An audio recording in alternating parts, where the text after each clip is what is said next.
तो चलो सुनते हैं उस लड़के की कहानी जिसने बदल दी एक गांव की जिंदगी। पुरानी सच, इंसाफ और इंसानियत का वो दीपक जला गया और पूरे राज्य की तकदीर को रोशन कर गया।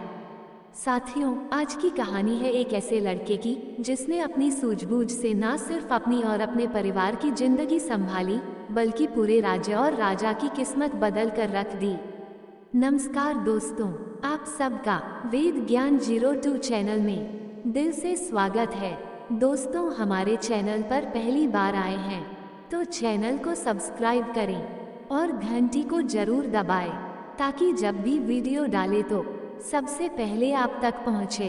तो चलिए साथियों, बिना देरी किए आज की कहानी शुरू करते हैं। ये कहानी है एक छोटे से गांव की, जहां एक ईमानदार और मेहनती किसान अपनी पत्नी और बेटे के साथ रहता था।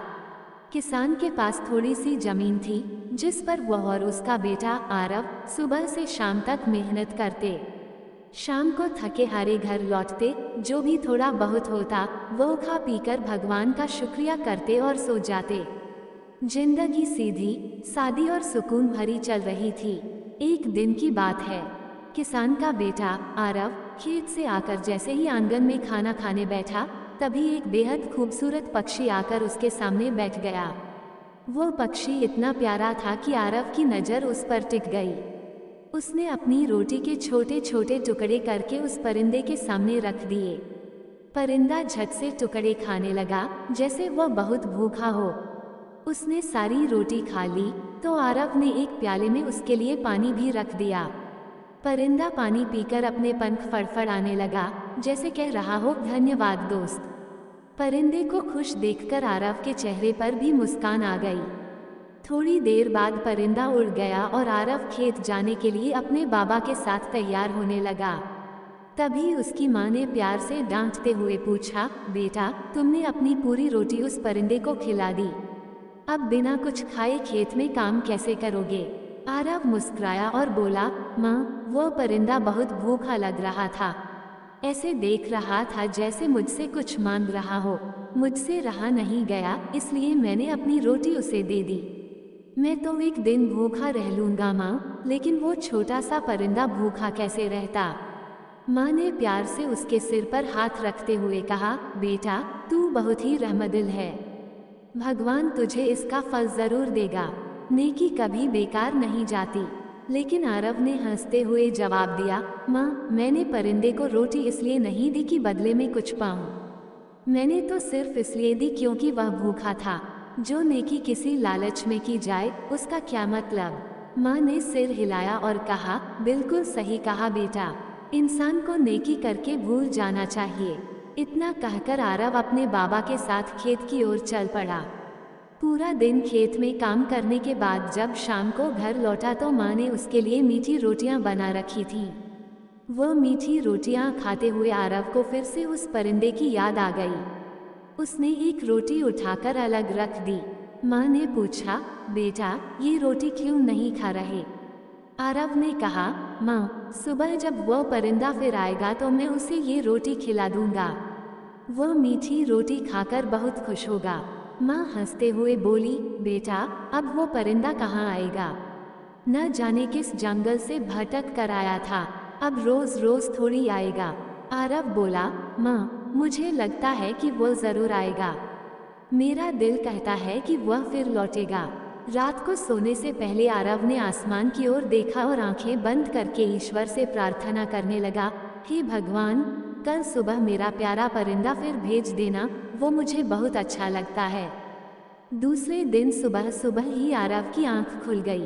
बाहर हल्की ठंडी हवा चल रही थी और उसकी माँ रसोई में बैठकर रोटियां सेक रही थी। आरव आंगन में बैठकर अपने उस प्यारे परिंदे का इंतजार कर रहा था। तभी अचानक वह खुशी से चिल्ला पड़ा, माँ, माँ, मेरा दोस्त आ गया। सामने वही प्यारा परिंदा धीरे धीरे उड़ता हुआ आंगन में उतर रहा था और सीधे आरव की ओर बढ़ रहा था। आरव ने मुस्कुराते हुए वह मीठी रोटी निकाली जो उसने खास उसी के लिए रख छोड़ी थी और रोटी के छोटे छोटे टुकड़े उसके सामने रख दिए। परिंदा खुशी से चूं चूं करता हुआ टुकड़े खाने लगा। फिर वह धीरे धीरे और भी करीब आया। जैसे ही वह बिल्कुल पास पहुंचा, आरव ने प्यार से हाथ बढ़ाकर उसे पकड़ लिया। उसने परिंदे के सिर पर हल्के हाथ से सहलाया और परिंदा भी अपनी चूंचू से जैसे उसके प्यार का जवाब दे रहा था। आरव की माँ रसोई से बाहर आई और हैरानी से दोनों की यह प्यारी दोस्ती देखती रह गई। देर तक आरव अपने उस नन्हे दोस्त को प्यार करता रहा, रोटी खिलाता रहा, पानी पिलाता रहा।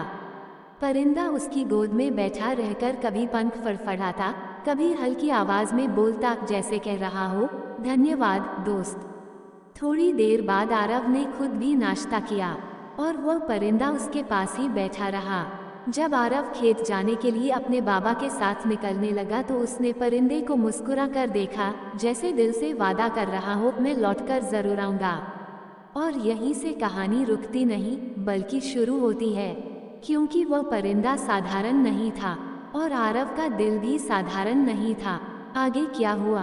क्या वो परिंदा फिर से आया? क्या उसने आरव को कोई रहस्य बताया? क्या ये दोस्ती कोई चमत्कार लेकर आने वाली थी?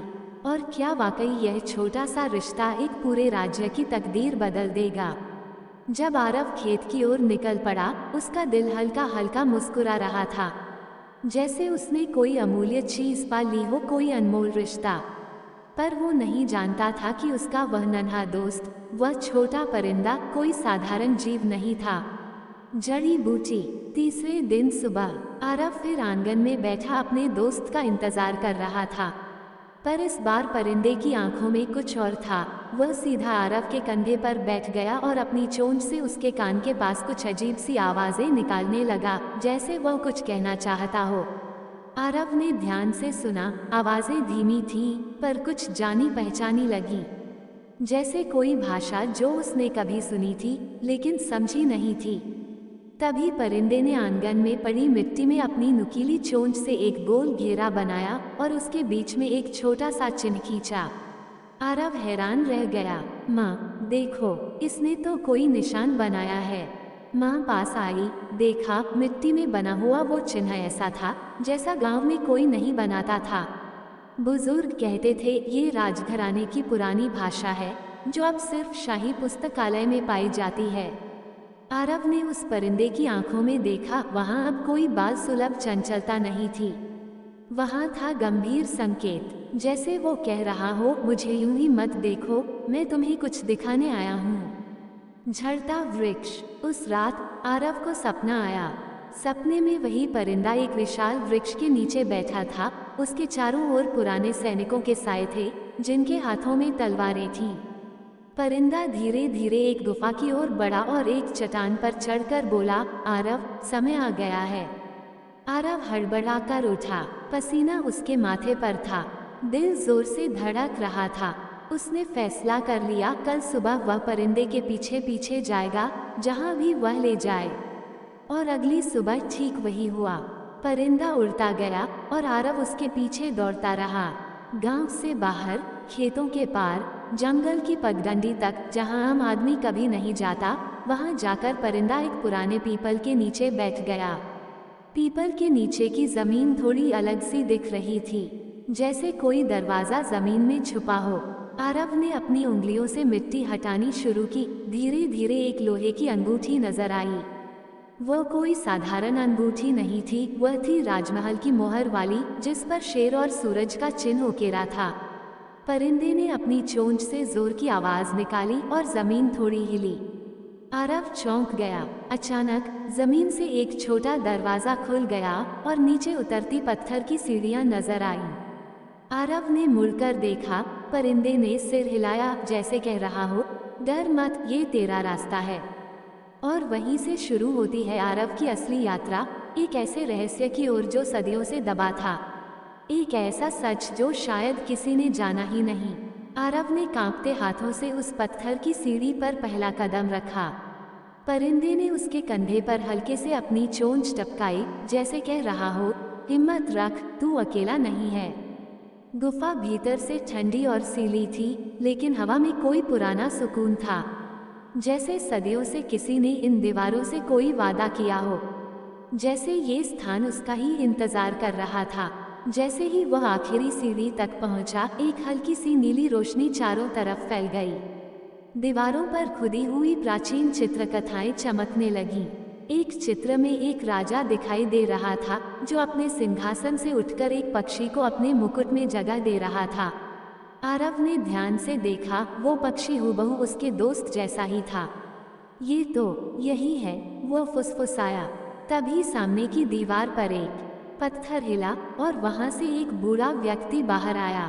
लंबे बाल, लंबी दाढ़ी और आंखों में गहरी शांति। वह धीरे से बोला, तू आ गया। बहुत वर्षों बाद कोई आया है जिसके हृदय में सच्चाई और करुणा दोनों हैं। आरव चौंक गया, आप कौन हैं? बूढ़ा मुस्कुराया, मैं इस स्थान का रक्षक हूँ, राजपुरख। और ये परिंदा जिसे तूने रोटी दी, पानी दिया, प्रेम दिया, यह कोई साधारण पक्षी नहीं बल्कि शाही संकेत है। शाही संकेत? हाँ, बूढ़ा बोला, हर कई पीढ़ियों में एक बार राज्य को पुनः जागृत करने वाला कोई साधारण जन आता है जिसके कर्म इतने पवित्र हों कि उसे न्याय की शक्ति दी जाए। वही शक्ति जो केवल दिल से नेक व्यक्ति ही संभाल सकता है। पर मैं तो बस एक किसान का बेटा हूँ, किंतु तेरे भीतर वही लकीरें हैं जो वर्षों पहले राजा धर्मसेन के बेटे में थी। तेरे कर्म ही तेरी पहचान है। बूढ़ी ने आगे कहा, तेरी परीक्षा शुरू होती है अब। और तभी पत्थरों से बनी गुफा में 3 रास्ते खुल गए, 3 अंधेरी सुरंगें। बूढ़ा बोला, हर सुरंग एक प्रश्न है, सत्य, त्याग और साहस।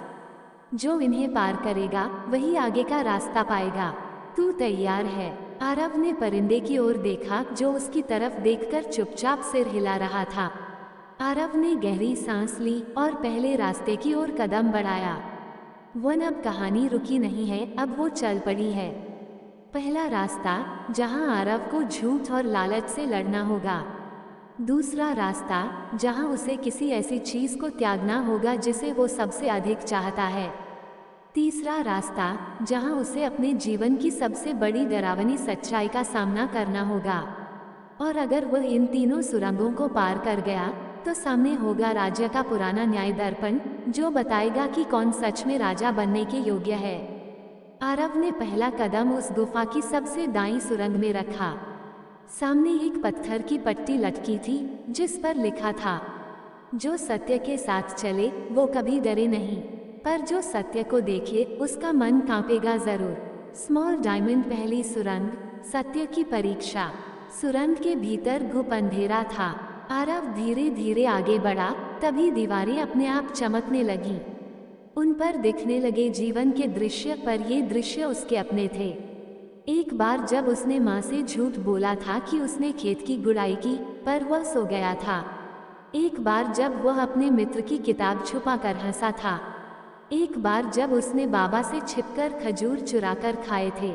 वो सिहर गया। इन छोटी छोटी बातों को उसने कभी गंभीरता से नहीं लिया था, पर अब वे उसके सामने आईना बनकर खड़ी थीं। तभी एक आवाज आई, क्या तू इन बातों से भागेगा या उन्हें स्वीकार करेगा?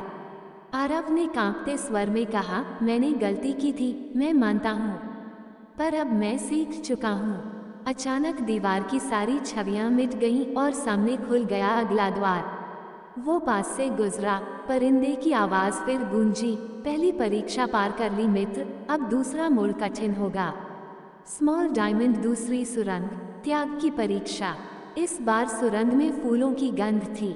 आरव ने देखा, सामने एक झोपड़ी है और उसमें बैठी है उसकी माँ मुस्कुराती हुई। दूसरे कोने में उसके बाबा हल चला रहे हैं, पर यह असली नहीं था, यह उसके मन का मोह था। एक आवाज आई, जो राज्य का भार उठाता है उसे कुछ प्रिय चीजें छोड़नी होती हैं। क्या तू तैयार है आरव? आरव की आंखों से आंसू बह निकले।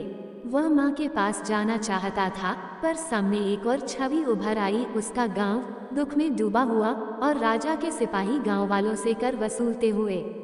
उसने आंखें बंद की और कहा, मैं उन्हें छोड़ नहीं रहा, मैं तो उनके लिए ही आगे बढ़ रहा हूँ। तभी सारी छवियां गायब हो गईं। एक चुप्पी छा गई और द्वार खुल गया। Down triangle. तीसरी सुरंग, साहस की परीक्षा। ये सुरंग सबसे संकरी, सबसे अंधेरी और सबसे ठंडी थी। हर दीवार से जैसे भय टपक रहा हो। अचानक सामने एक दैत्याकार छाया खड़ी हो गई, आंखें लाल, चेहरे पर डरावनी मुस्कान। वो गरजा, तू कौन है जो यहाँ तक आया? क्या जानता है क्या कीमत चुकानी होगी सत्य बोलने की? राजा तुझसे डरेंगे, सत्ता तुझसे जलेंगी। आरव ने डर के बावजूद कहा, मैं वह नहीं जो डर कर लौटे, मैं वह हूँ जो सच्चाई के लिए चला। अगर रास्ता कठिन है तो ठीक है, पर मैं उसे बदलने नहीं, निभाने आया हूँ। वो परछाई धुएं में बदल गई और हवा में आवाज आई, तू योग्य है आरव। चमकता सितारा गुफा के अंतिम कक्ष में। अब आरव के सामने एक गोल पत्थर की वेदी थी। उस पर रखा था एक पुराना मुकुट और एक तलवार जो वर्षों से किसी ने नहीं छुई थी। परिंदे ने धीरे से उड़कर मुकुट के पास बैठते हुए कहा, राज्य को तुझे नहीं चाहिए पर तेरी नीयत चाहिए। अब समय है कि तू ऊपर लौटे जहाँ सत्य की आवाज दबा दी गई है। वहाँ तू एक दीपक बन सकता है, राजा नहीं बनकर बल्कि राजा को बदलने का कारण बनकर। आरव ने सिर झुकाया, तलवार को नहीं बल्कि उसके पास रखे पुराने न्याय पत्र को उठाया। मुझे यही चाहिए, ज्ञान, शक्ति नहीं। बैल कहानी यही नहीं रुकती। अब आरव लौटेगा गांव, पर जो गांव वह छोड़ आया था अब वह वैसा नहीं रहा। राजा का दूत गांव में आ चुका है। राजा को सपने में एक परिंदा दिखाई दे रहा है जो कह रहा है, तुम्हारा उत्तर राज्य के सबसे छोटे गांव में है। तो साथियों, चलिए फिर खोलते हैं उस अगली परत को। राजा वीरसेन अपने कक्ष में अकेले बैठे थे। नींद उनकी आंखों से दूर थी। कई दिनों से उन्हें एक ही सपना बार बार आ रहा था। सपने में एक चमकता हुआ सफेद परिंदा उनके तख्त पर बैठता और कहता, जिस न्याय को तूने भुला दिया वह एक गांव के लड़के ने जगा दिया। अगर तेरे भीतर अब भी थोड़ा राजधर्म बचा है तो जा उसे खोज, वरना तेरा राज माटी हो जाएगा। राजा हर बार पसीने में भीग कर उठते। उनके मंत्रियों ने कहा, ये सपना नहीं, कोई छलावा है। पर राजा ने एक गहरी सांस लेते हुए कहा, नहीं, ये चेतावनी है। अब तक हमने सिंहासन के लिए लड़ाइयाँ लड़ी हैं, अब वक्त है न्याय के लिए किसी को गले लगाने का। सूर्योदय गांव की सुबह। उधर आरव खेत में नहीं, चौपाल पर खड़ा था। उसके हाथ में गुफा से लाया गया न्याय पत्र था, जिसमें राज्य के पुराने नियम दर्ज थे जिन्हें वर्षों पहले दबा दिया गया था। वो अब गांव वालों को समझा रहा था कि कर नहीं, सेवा होनी चाहिए। डर नहीं, भरोसा होना चाहिए। राज्य का मतलब ताज नहीं, न्याय है। गांव के बुजुर्ग, युवा, महिलाएं सब धीरे धीरे उसके पास इकट्ठा होने लगे। पदचिह्न राजा की यात्रा। राजा ने अपने सबसे विश्वस्त सिपाही वीरभान को साथ लिया और बिना राजसी पोशाक के सादा वस्त्र पहनकर राज्य के नक्शे में उस गांव की ओर निकल पड़े जहां का जिक्र सपने में बार बार आ रहा था। 2 दिन के सफर के बाद वे पहुंचे एक पुराने पीपल के नीचे, जहां गांव वालों की भीड़ लगी थी। बीच में आरव कुछ पढ़कर सुना रहा था। राजा ने सादी वेशभूषा में ही सब सुना। अगर राजा और प्रजा के बीच कोई सेतु हो सकता है तो वो है न्याय और आत्मसम्मान। मिट्टी की तरह हम झुकते हैं लेकिन टूटा हुआ नहीं रहते। अब वक्त है कि हम अपने बच्चों को गुलामी नहीं, गौरव देकर जाएं। राजा की आंखें भर आईं। उन्होंने वीरभान से कहा, ये वही लड़का है, यही मेरी तकदीर की आग में तपा हीरा है। सच का सामना। राजा ने उसी रात ग्राम चौपाल में खुद को प्रकट किया। गांव वाले घबरा गए, पर आरव ने सिर झुकाकर कहा, राजाधिराज आप आए, यही सबसे बड़ी आशा है। हम विद्रोह नहीं, विनती कर रहे हैं। राज्य में धूप सबको बराबर मिले, यही चाहते हैं। राजा मुस्कुराए और बोले, मुझे आज पहली बार लगा कि मैं राजा हूँ, क्योंकि मेरी प्रजा मुझसे सच कहने लगी है। उन्होंने आरव का हाथ पकड़ा और कहा, तू मंत्री नहीं बनेगा, तू मेरा सच बनेगा। तू वह दीपक बनेगा जो अंधेरी नीतियों में रोशनी लाएगा। चमकता सितारा अग्नि परीक्षा की घोषणा। पर अगले ही क्षण महल से खबर आई, वजीर जेकेतु, जो वर्षों से राज्य के निर्णय लेता आ रहा था, उसने इस बदलाव का विरोध किया। वह बोला, एक गांव का लड़का राज्य के नियम नहीं बदल सकता। अगर उसमें शक्ति है तो वह दरबार में अग्नि परीक्षा देकर दिखाए। राजा ने प्रस्ताव मान लिया। अग्नि परीक्षा 3 चरणों की होगी। शब्दों की अग्नि, जहां उसे सबसे कठोर सवालों के उत्तर देने होंगे। तप की अग्नि, जहां वह दरबार के लिए एक कठिन कार्य पूर्ण करेगा। जनता की अग्नि, जहां जनता ही तय करेगी कि वो योग्य है या नहीं। सूर्योदय। अब कहानी की रफ्तार तेज है। आरव अग्नि परीक्षा की तैयारी में है। वजीर जेकेतु षड्यंत्र कर रहा है। पक्षी अब कम दिखता है, पर एक संदेश छोड़ गया है। जब अंतिम प्रश्न आएगा, उत्तर तुम्हारे भीतर होगा। तो साथियों, हमारी कहानी अब पहुंच चुकी है उस मुकाम पर।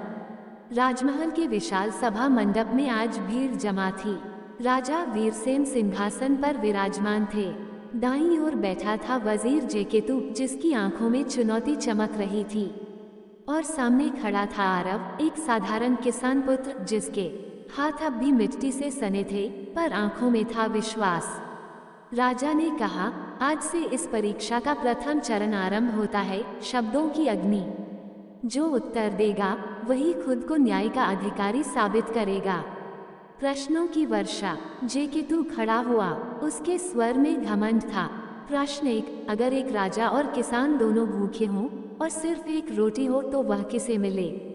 आरव ने बिना झिझक कहा, उसे मिले जिसे उस रोटी की जरूरत सबसे ज्यादा है, न कि पद या ताज को देखकर। और अगर दोनों समझदार हैं, तो वे आधी आधी बांट लेंगे।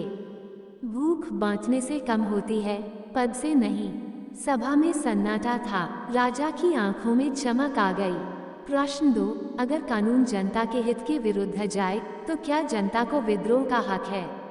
आरव ने गहरी सांस ली और कहा, अगर कानून न्याय नहीं दे रहा, तो वह कानून नहीं, बंधन है। जनता को विद्रोह का नहीं, जागरूकता का हक है। उन्हें बदलाव मांगना चाहिए, न कि हिंसा, क्योंकि हिंसा से सत्ता गिरती है, लेकिन समझ से व्यवस्था उठती है। सभा में कुछ दरबारी खुसुर पुसुर करने लगे। प्रश्न 3, अंतिम राज्य की सबसे बड़ी जिम्मेदारी क्या है? रक्षा, समृद्धि या आज्ञा? आरव मुस्कुराया, राज्य की सबसे बड़ी जिम्मेदारी है न्याय। अगर न्याय नहीं है, तो रक्षा सिर्फ तलवार है, समृद्धि सिर्फ सोने का ढेर, और आज्ञा सिर्फ डर का रूप। न्याय है तो सब कुछ है। राजा ने धीरे से सिंहासन पर हाथ मारा। दरबार में तालियां गूंज उठी। जेकेतु का चेहरा बुझने लगा, पर वह चुप नहीं बैठा। अंधेरे में खेल। उस रात जेकेतु ने अपने लोगों को भेजा।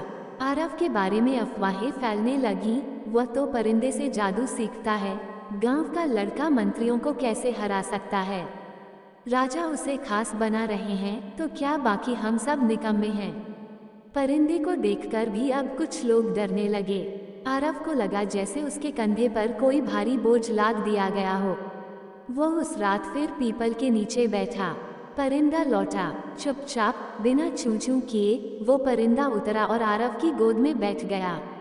आरव ने फुसफुसाते हुए कहा, अब सब डगमगाने लगा है, सच बोल दिया, फिर भी लोग शक कर रहे हैं। परिंदे ने अपनी चोंच से उसकी हथेली छुई, फिर उड़कर एक सूखे पत्ते को लाकर उसके सामने गिराया। पत्ते पर लिखा था, जब सच सामने आता है, तो सबसे पहले वो आंखें चुभती हैं जो वर्षों से बंद थीं। पर तू मत रुकना, क्योंकि तू ही वो आंख है जो सबको खोल सकती है। सूर्योदय। दूसरी अग्नि परीक्षा की घोषणा। राजा ने अगली सुबह कहा, दूसरी अग्नि परीक्षा तप की अग्नि होगी। आरव को राज्य के सबसे सूखे गांव में जाना होगा, जहां 3 साल से कुआं नहीं भरा। अगर वह वहां 1 सप्ताह में पानी ला दे, तो वह सच्चा सेवक कहलाएगा। गांव का नाम था कुल्हारीपुर, जहां केवल पत्थर, धूल और टूटी उम्मीदें थीं। अब आगे क्या होगा? क्या आरव बिना जादू, सिर्फ बुद्धि और प्रेम से पानी ला सकेगा? क्या जेकेतु उसके खिलाफ कोई और चाल खेलेगा? और सबसे बड़ा रहस्य, परिंदा कौन है? वह क्यों केवल आरव के पास आता है? आरव को दूसरे दिन सुबह ही राजकीय रथ द्वारा कुल्हारीपुर भेजा गया। रथ पर किसी झंडे का निशान नहीं था, साथ थे केवल 2 चीजें, एक फावड़ा और वो पंख जो परिंदा एक दिन पहले छोड़ गया था। जैसे जैसे रथ आगे बढ़ा, रास्ते की हरियाली खत्म होती गई। गांव के पास पहुंचते ही बंजर जमीन, टूटी दीवारें और सूनी आंखें दिखाई दी। कुल्हारीपुर एक ऐसा गांव जहां पानी तो 3 साल से नहीं था, पर उम्मीद उससे भी पहले मर चुकी थी। गांव की हालत। गांव वालों ने आरव को घेर लिया और एक राजा का दूत आ गया। तू क्या कर लेगा? यहाँ राजमंत्री आए, इंजीनियर आए, पंडित आए, सब हारे। आरव ने सिर झुकाया, बोला, मैं कुछ करने नहीं आया, मैं सिर्फ जानना चाहता हूँ कि पानी यहाँ से गया कैसे। गांव की सबसे बूढ़ी औरत अम्मा सूरजवंती लाठी टेकती आई। उसने धीरे से कहा, पानी नहीं गया बेटा, हमने उसके रास्ते बंद कर दिए। बरसों पहले यहाँ एक कुआं था जिसके पास एक पीपल और एक पत्थर था। वो पत्थर कोई साधारण नहीं था, राज की दरार। अम्मा सूरजवंती आरव को एक उजड़े टीले पर ले गई। वहाँ जमीन कड़ी थी, पर पीपल की सूखी जड़ें अब भी जमीन में थीं। बगल में एक टूटा हुआ पत्थर पड़ा था जिस पर कुछ उकेरा हुआ था पर मिट चुका था। पर आरव की जेब में अब भी वह परिंदे का पंख था। उसने पंख से उस पत्थर पर हल्का हल्का घिसना शुरू किया और धीरे धीरे अक्षर उभरने लगे। जहाँ पीपल है वहीं पानी है, जहाँ पत्थर गूंगा हो जाए वहाँ जल सोया रहता है। उठाओ फावड़ा, खोद नहीं, सुनो धरती की धड़कनें। खुदाई शुरू। आरव ने गांव वालों को बुलाया, कहा, मैं खोदूंगा अगर तुम सिर्फ सुनोगे। सुनो जमीन की आवाज, वह बता रही है कि कहाँ प्यास छुपी है। पहले दिन उसने अकेले खुदाई शुरू की, दूसरे दिन 3 बच्चे आ गए, तीसरे दिन आधे गांव ने फावड़े उठा लिए, 7वें दिन सूरज ढलने से पहले पीपल की जड़ों के ठीक नीचे गीली मिट्टी मिलनी शुरू हुई। लहर फिर बहा पानी। जब मिट्टी से पानी की पहली बूंद टपकी तो किसी ने नहीं सोचा था कि एक लड़के और एक परिंदे की दोस्ती एक पूरे गांव की प्यास बुझा देगी। गांव में घंटे बजे, बुजुर्ग रोने लगे और अम्मा सूरजवंती ने आरव का माथा चूमकर कहा, बेटा, तू इंसान नहीं, तू शायद वही है जिसे पीपल की आत्मा पुकारती थी। परिंदे की पहली पहचान। उस रात जब सब सो गए, आरव एक बार फिर पीपल के नीचे बैठा और तब वही परिंदा उड़ता हुआ आया, लेकिन आज उसके पंख सुनहरे थे। उसकी आंखें अब इंसानी सी दिखती थीं। वह आरव की आंखों में देखकर बोला, हाँ, बोला, तू सोचता है मैं कौन हूँ? मैं एक संदेश हूँ उन आत्माओं का जो कभी इस मिट्टी की रखवाली करते थे। तू जहाँ न्याय करेगा मैं वहाँ रहूँगा, तू जहाँ गलत के खिलाफ खड़ा होगा मैं तेरे कंधे पर बैठूंगा। मैं कोई पक्षी नहीं, मैं तेरी नियति हूँ। आरव चौंक गया, लेकिन अब डर नहीं था। उसके भीतर सिर्फ एक बात गूंज रही थी, अब अग्नि की आखिरी परीक्षा बाकी है, जनता की। चमकता सितारा, अब आगे क्या होगा? आरव राजधानी लौटेगा, लेकिन उसके पीछे अब कुल्हारीपुर की गवाही है। जेकेतु चुप नहीं बैठेगा, वह अब खुलकर हमला करेगा। और जनता की अग्नि परीक्षा में आरव को बोलना नहीं, बस झुककर दिखाना होगा। क्या आप चाहेंगे कि अगला भाग उंगली से दाहिनी ओर इशारा, जनता की अग्नि जब न्याय सिंहासन पर बैठता है, मैं अभी सुना दूं? बस कहिए और मैं कहानी की मशाल फिर आगे बढ़ा दूंगा। आरव कुल्हारीपुर से लौटते वक्त वही फावड़ा और वह सुनहरा पंख साथ लाया, पर अब उसके चेहरे पर पहले जैसी मासूमियत नहीं, एक चेतना थी, जागी हुई, संकल्प से भरी। राजमहल के द्वार पर जैसे ही उसका रथ रुका, दरबार के सैनिकों ने उसे रोका। जेकेतु सम्राट की आज्ञा से तुम्हें बंदी बनाया जाएगा। आरव मुस्कुराया, बोला, बंदी? मैं तो जनता का प्रतिनिधि हूँ। चलो देख ले किसकी अदालत अब बोलती है, राज की या रूह की। मुकुट दरबार का दिन। पूरा दरबार भरा था। एक और जेकेतु था, भारी वस्त्रों में, सोने की तलवार लिए, क्रोध से भरा। दूसरी ओर आरव साधारण वस्त्रों में, फावड़ा हाथ में। राजा ने गरजते हुए पूछा, तू कौन है जो खुद को जनता का न्यायकर्ता समझ बैठा?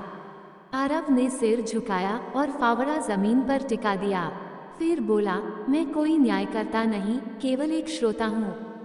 मैंने धरती की धड़कनें सुनी, बूढ़ी पीपल की बातें सुनी और एक परिंदे की पुकार मानी। राजा हंसा, तो क्या अब पंछियों से राज्य चलाया जाएगा? और तभी दरबार के दरवाजे खुल गए। जनता का आगमन। हजारों ग्रामीण, किसान, स्त्रियां, बच्चे और वृद्ध सब अंदर आ गए। सबसे आगे थी अम्मा सूरजवंती।